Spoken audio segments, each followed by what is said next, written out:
just about to hit my 6th decade. So I'm going to be 60 this year. So the reason I tell you that is because, hello, Steve. Hello, handsome. How are you? I'm well, thank you. How are you? I'm terrific, but I'll get better, mate. Yeah. Well, here's another guy, Steve, as I'm sure you know, he's been pumping it out with the 25 press-ups every day. So well done on that one. I haven't entered that yet, but we'll see.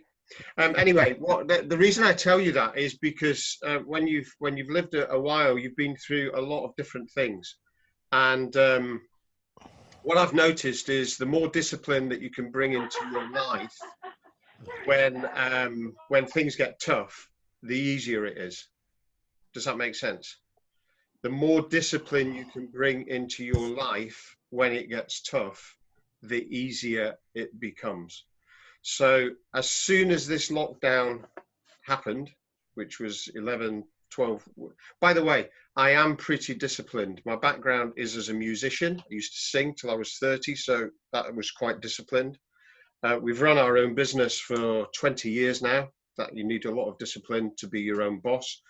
And you're all your own bosses. So maybe, you know, if you're not getting what you want, maybe discipline might be some of it.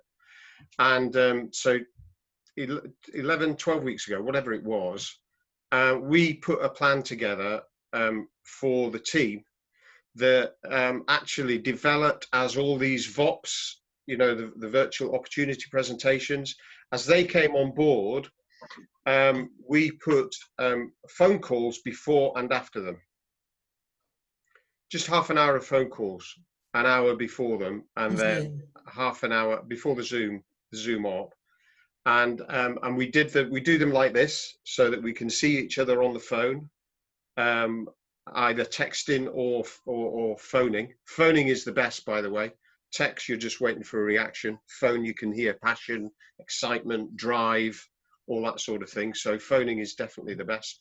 By the way, I still am afraid of the phone. Even after 30 years in business, I can tell you, the first few calls, the first call is always the hardest one. Being a singer, I tend to try and sing to it, but that doesn't work. So eventually I do have to use it as a phone. And then we actually do our own virtual op on a Saturday. We've done that for 10 weeks as well. That's to keep people involved, alive, and allows us to deliver the op and people to do testimonials. So that's really good. In fact, Stuart was on one of our ops a few weeks ago, which was tremendous. Steve, you're next. You need to come and do a testimonial, matey. And in fact, anybody can come and do a testimonial. So it's really, it's been about, so discipline and keeping this sort of thing that Stuart's doing is really, really key. We found that's worked really well with us. And it's allowed us to ensure that those that want to have a platform where they can touch their business every day and get support every day. That's what I would say we've been doing over the last 10 weeks, Stuart, and Christine, I'm sure, will add to that. Yeah, for sure. I think it has definitely been engagement. I think it's about being aware as well that different people are dealing with this lockdown. I mean, we're hopefully coming out of it now, but people dealt with it differently. Some people kind of jumped right on in there with the new systems, the new processes, the new way of doing things. Other people were much more reserved and cautious. So I think by getting people on an optional, at least once a day Zoom call, we also do a social Zoom call once a week, coffee and cake, we call it. It just allowed people to sort of, maybe the more reserved ones, see how the others were starting to move their business forward, and let them then maybe buddy up and say, well, you seem to be doing okay, so can I practice with you? That kind of thing. But I do think that the engagement was key. And whilst it meant that Ian and I were probably Zoomed to death after the first few weeks, it also meant that, as I say, people had that point of contact, that point of, okay, so making calls is really difficult, but if I'm doing it in front of 5, 10, 15, 20 other people, I can do half an hour. And we don't listen to each other, we mute each other, but it's just that the group thing that we're all making calls. And as Ian said, you know, before the op, they are to drive people to the virtual op, and then after the op, they are to follow up on the people that have been on the virtual op, or if they didn't have any, to get people on the next day. So I think that's been really quite important as the team has grown through that 3 months, really. I don't know if that's helped, Stuart. Unmute myself quickly. Yeah, no. Just want to say hi, Lisa. Hi, Lisa. So I muted everyone so it doesn't interfere. If anyone wants to ask questions, this is an interactive thing, so just unmute yourself and feel free to jump in and ask a question. What I wanted to ask is what I've found in my team is that we have a lot of people who come in regularly to the daily meetings, who are attending the coffee and call sessions that we're doing, who are trying to do something, trying to get activity going, trying to touch their business daily. We have some people who still have not engaged, have not looked, are completely unaware maybe of what's happening. And are you reaching out to those people? Are you having any joy with reaching out to any people? Maybe. When I say that, let me just explain. Over the weekend, one of my distributors in my team, who's been a distributor for 3 years and has not done anything, had a friend ask to sign him up. So he signed up for all the services. Daffy homeowner. He's got really excited now that he can earn 250 quid and that he could do it. And he worked it out on his own. He didn't even ask for help. That was his first custom he's ever done. So I think there's a lot of people who could join in and enjoy being distributors now. But I don't know. Have you been reaching out? Christine? Well, yeah, okay, I'll take that one then initially. So yeah, absolutely. Touching base with people that, as you say, yeah, I think they very much fall into three camps. They fall into the category of, right, we're going to give this a go in the new world and see how it works. They fall into the, well, we're going to watch from the sidelines, but we're still a bit nervous about actually doing anything. And then there are the ones that aren't engaging at the moment. And I think it's about being respectful for all of those, but just keep giving the opportunity. And I think that's a really powerful message for Ian and I, given our background, which most of you will know, but some of you might not. So I think there's a big difference when people decide to join as a partner, i.e. they pay their £50 or their £100, and then deciding to do the business. And I think there's a massive difference. So without going into the whole long story, the upshot of it was that Ian and I paid our £199.75 to join this business as a favour to the person that showed us. We didn't really know what it was about. We didn't really listen, but we did pay our check. There's a lot longer story to this, I might add, but ultimately, no way at that point had we decided to do the business. And we didn't actually decide to do the business for 22 months. So we sat on our upline's genie as a big fat zero for nearly 2 years. We had no intention of doing the business. It wasn't that we were nervous about doing the business. We were just way too busy with other stuff. So this big box came, we shoved it in a cupboard, and that was the end of it. So it was only later on that we made the decision to do the business. But it was made easier for us because our upline kept us in touch on a regular basis. He asked nothing from us. He just kept us in touch. And it was a regular email that went out to the whole team, I'm sure. But it just meant that when we were ready to engage, it was really easy for us to do so. And I think for Ian and I, that's the key, is to make it really easy for people to pick up the phone, drop a text, send a WhatsApp, whatever, and just kind of step through that wide open door and say, actually, the time might be right for me now. And the time being right for people now is a crucial statement, because I think there are so many people looking right now for something else. Both, and I think, you know, I don't know whether you listened to Steve Critchley, but I don't miss any of his stuff with his experience, and he was on again this weekend, wasn't he? And he said, you know, you should be speaking to everybody on your genie at the moment, everybody, those that have quit, those that are doing nothing, and clearly those that are engaging, you should be speaking to them anyway and offering them help and support, even though, you know, they may be just getting on and doing it. But I think there's never been a time, and I've listened to these cliches now over nearly 40 years of being in business, you know, there's never been a better time. And I used to think, how can there never have been a better time? But right now, you know, I thought 2008 was the best time. That's when we got started. You know, 2008 was definitely the best time for us. And we nearly lost everything in 2008 with the downturn. You know, 12 years on, having stuck at this business and gone up the ups and downs, you know, we've gone through all of that stuff, but just stuck at it. We do not need to worry about any of the bills being paid. And that is a totally different position than we were 10 years ago. And this is the same time. This is exactly the same time from what I see. Different in ways, but it's the same. People are looking for something different.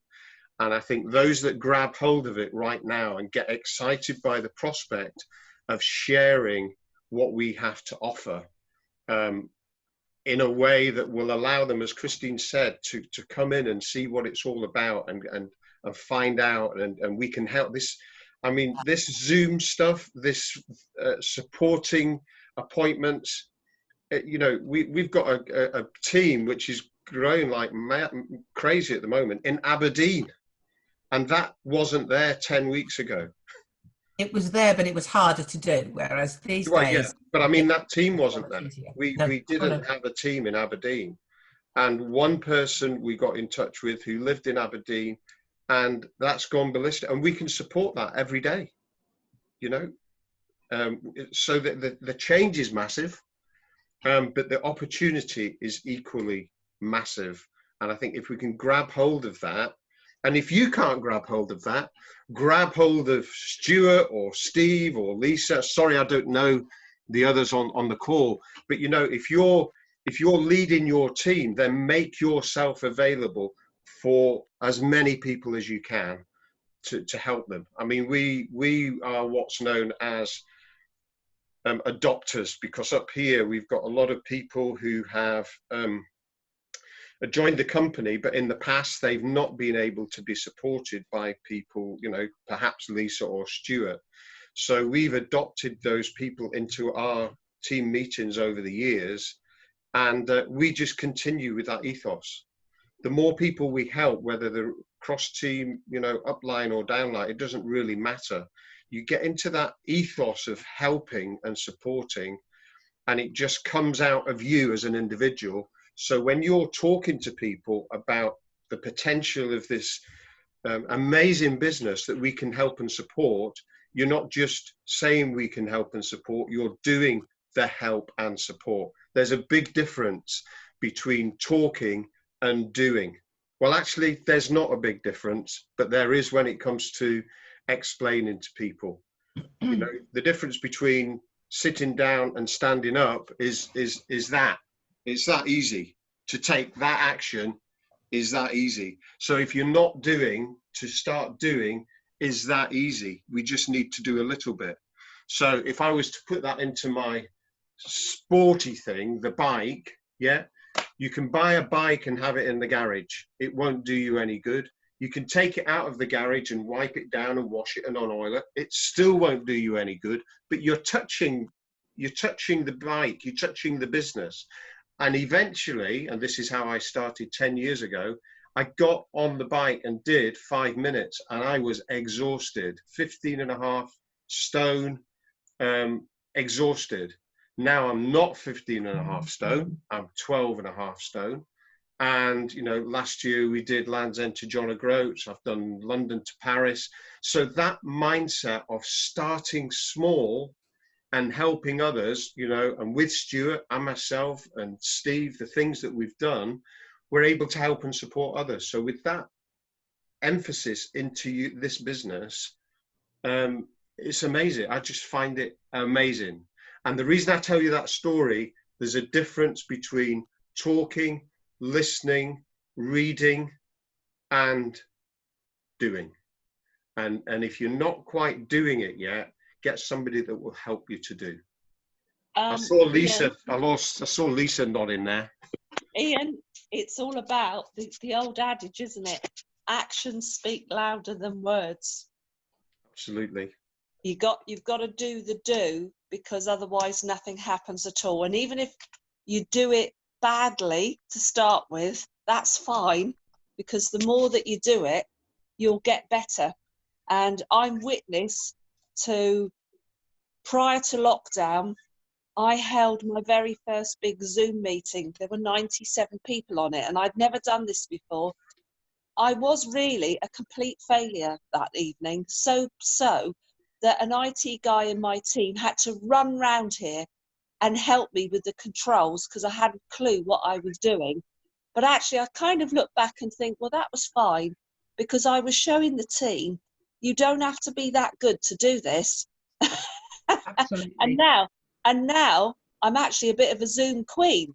There's so much I've learned to do, breakout rooms and everything. And it's only through practice, and I have to say, almost a little bit through failing. And that's fine, isn't it?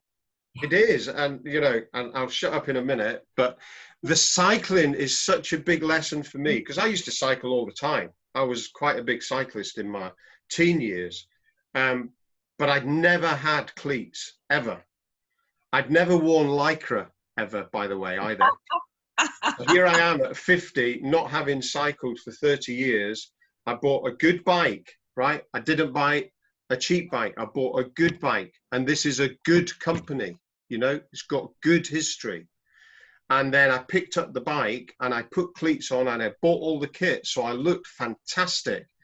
And I sat on this bike and I pedaled for 5 minutes and I stopped and I fell off. You know, I know Stuart, Steve on the bike, you've got your foot in and you're trying to take your leg out. I don't know whether anybody else has experienced this, but you're trying to take your leg out and it doesn't do what you want it to do. And before you know where you are, you're on the ground. And I did that time after time, and it was in the snow because I bought it in October, and I did all my practice through the winter months.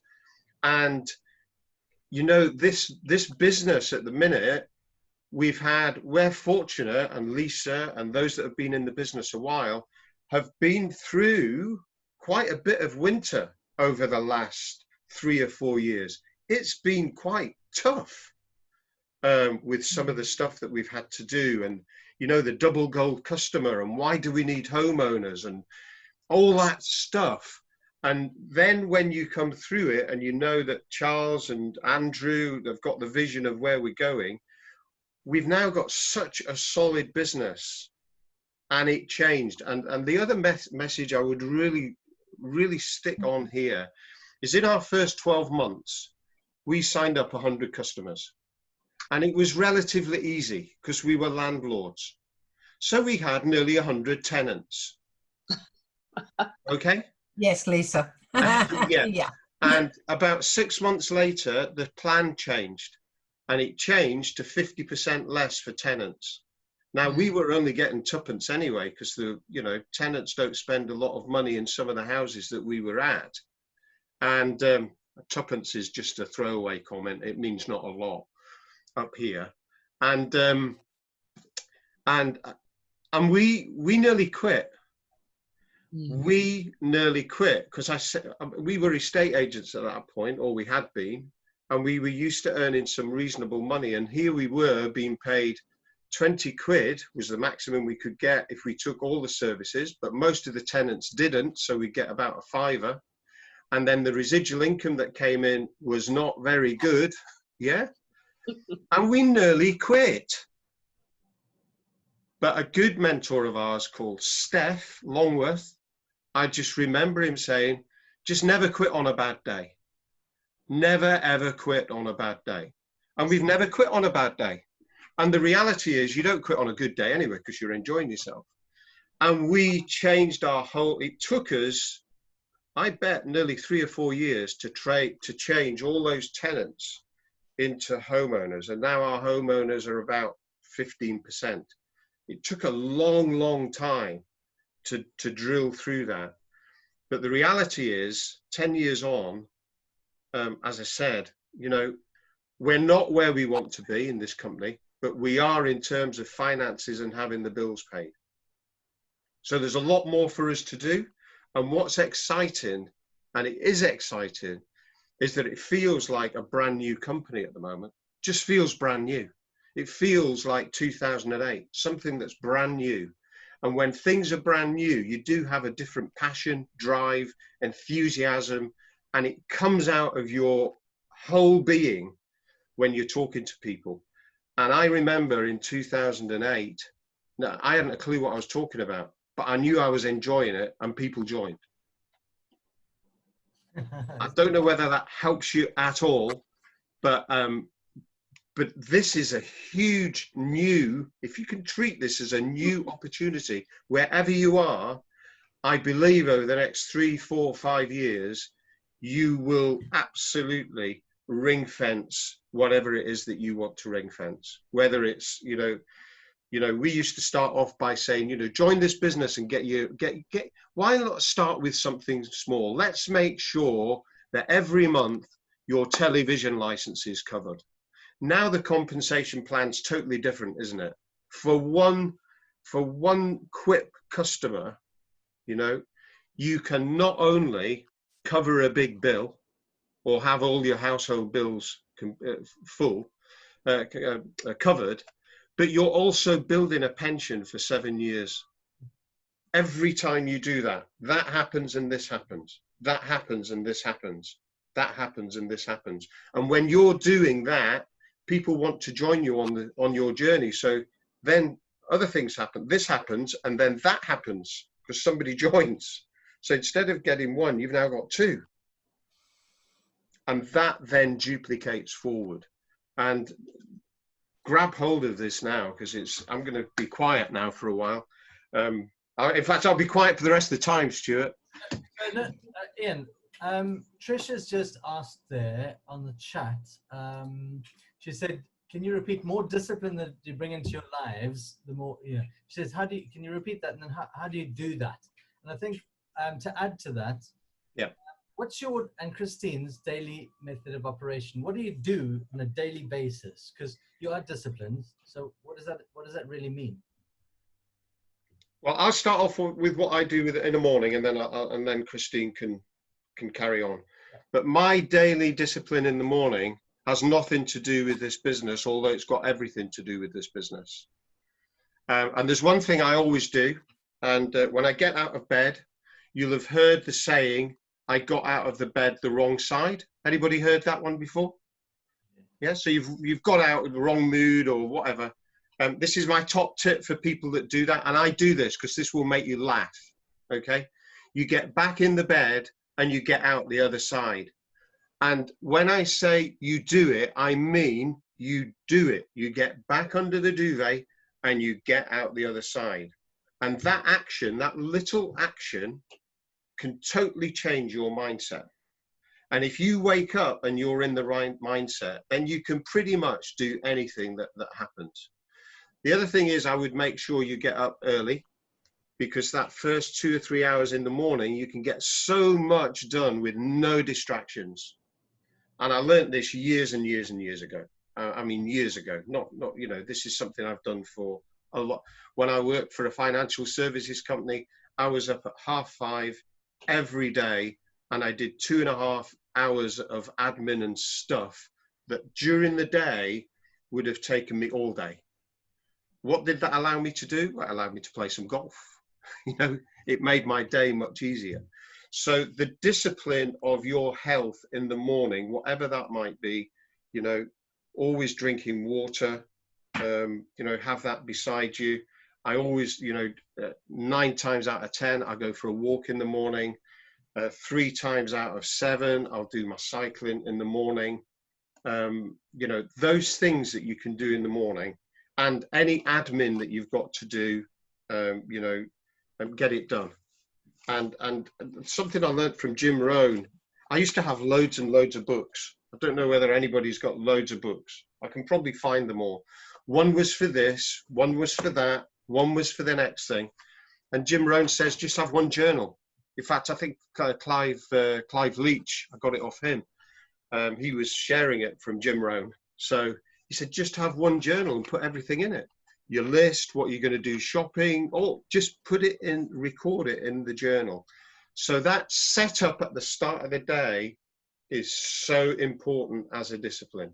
In terms of daily methods of operation for this business, I'm sure Christine will share what we do. Okay, so I think a couple of things that Ian and I have really picked up on recently is we definitely took part in Wes's challenge of the 21, because that was a way of creating a new habit or a different amended habit in changing times. When I think at the beginning of this lockdown, everybody was finding their feet. We were all a bit uncertain. We didn't know what the future was going to look like. We didn't know what next week was going to look like. So by adopting that almost gave a sense of stability. That was something to hold on to. Right, well, if I do nothing else today, I'm going to do my 21. So that was set in stone from day one. And I think it's also really important that you find time to give yourself permission not to do this business, in as much as identify the times when you're going to do this business. So it might be a morning, an afternoon, an evening, or whatever, or 3 evenings, or 2 afternoons, or full time, or whatever it might be for you. But then when you're not doing this business, because it's not in your diary to do this business between 2 and 4 on a Thursday afternoon, don't beat yourself up because you're not doing this business. And I think that is, when you start to get immersed in this business, it's really, really hard to do that. I've struggled with that. When you get immersed in this business and suddenly if you've got your session where you're going to do your calls or you're going to do your appointments or whatever it might be, and they don't go well, and then you've got 3 hours where you're not doing the business, there is that guilt of, well, maybe I should carry on doing the business because those first 2 hours didn't go well. So maybe I need to make it up in these 3 hours or whatever. And then the business starts to become a chore. And that's not what this business should be. And I've had to work really hard and Ian nags me unmercifully sometimes, that decide when you're doing this business. And as I say, it needs to work in your structure, but decide when you're not. And when you're not, give yourself permission to not. And when you've decided when, then decide I'm going to make 5 calls, or I'm going to touch my business 21 times, or whatever it is that you've decided to do, and plan how many appointments you want to do in the week. Because when you filled those slots, and Ian and I talk about this a lot, when you filled those slots, you filled those slots, and then you're working on the next week. Now, Ian stood up and sat down earlier on, and he said that it's very easy to do. And it is very easy to do, but it is also very easy not to do. So it's an easy thing. Just mark off the slots in your diary and just fill them up and then work on the following week. They are really easy disciplines, but they do take discipline to keep doing. And if you're not conscious and focused of that, it is really easy to stop doing them. And then you have to have an awareness that you've stopped and get back into them again. So your daily methods of operation are going to be, I would think, adding some names to your list. They're going to be making some calls or sending some texts. You're going to decide that you're going to get on things like this and part of personal development and read some pages of a book or listen to a CD. Do your congratulation calls, your welcome calls and things like that in your team. So actually that's only 5 disciplines. That's only 5 things. And the amounts of those things will depend on you and your situation and your circumstances and your why. Because we're all going to want different things from this business anyway.